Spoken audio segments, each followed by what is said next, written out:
Détectant une toux persistante de plus de 2 semaines, rendez-vous vite à la structure de santé la plus proche pour consulter et dépistage de la tuberculose. Ibrahim Benjamin Diagne, bonjour.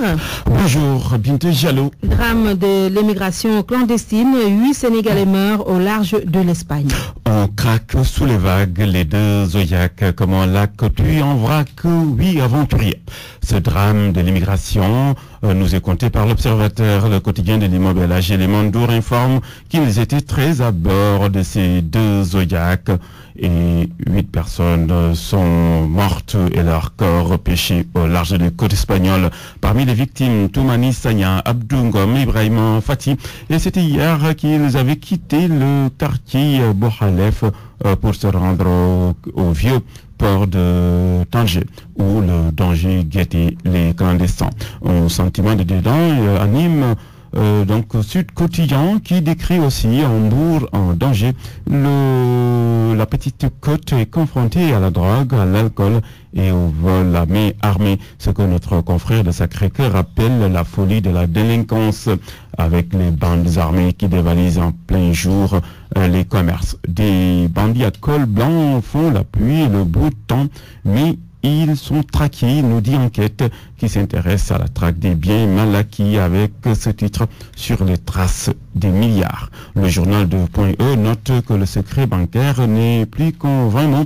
Le banquier ne peut plus se réfugier derrière le sacro-saint secret bancaire pour refuser de livrer des infos sur des tierces personnes suspectées de délinquance financière. Et notre confrère de poursuivre depuis que l'Amérique a été frappée en plein cœur par les attentats du World Trade Center. Des verrous ont sauté sur toutes les places financières du monde. Le Sénégal ne fait pas exception à la règle, mais selon toujours notre confrère, dans l'univers complexe des finances, le renseignement ne vient pas toujours là où l'on attend. Enquête justifie cette épreuve par l'empreinte de la CENTIF et l'OFNAC. Et le Sénégal veut aussi marquer son empreinte au Club de Paris. C'est ce que l'Observateur appelle les dernières cartes de Macky Sall. Le journal de Futur Média dit tout sur le Club de Paris, en commençant par le grand oral du président Macky Sall, un grand oral tant attendu, et le journal est de préciser qu'il ne reste plus de 20 jours avant le face-à-face entre l'État du Sénégal et les bailleurs du groupe consultatif de Paris, prévu les 24 et 25 de ce mois. Dans un grand dossier, nos confrères révèlent que le gouvernement met la dernière touche sur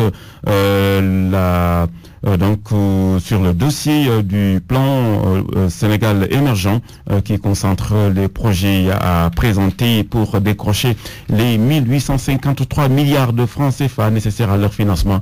Le Soleil dévoile un projet cher à l'État, à l'aéroport international Blaise Diagne de Diass par exemple, et selon le quotidien, c'est le premier jalon du pôle économique de Diamniadio. Le Dantec reçoit par contre une perfusion de 45 milliards de francs CFA, indique le quotidien, qui annonce aussi une réhabilitation de l'hôpital dakarois. La ville de Dakar qui ne disparaîtra pas de la cartographie du Sénégal, c'est le Populaire qui rassure à travers une sortie de Mimi Touré. Le Premier ministre démarre Khalifa Sall en déclarant que ce n'est pas exact de dire que la ville de Dakar va disparaître suite à l'acte 3 de la décentralisation.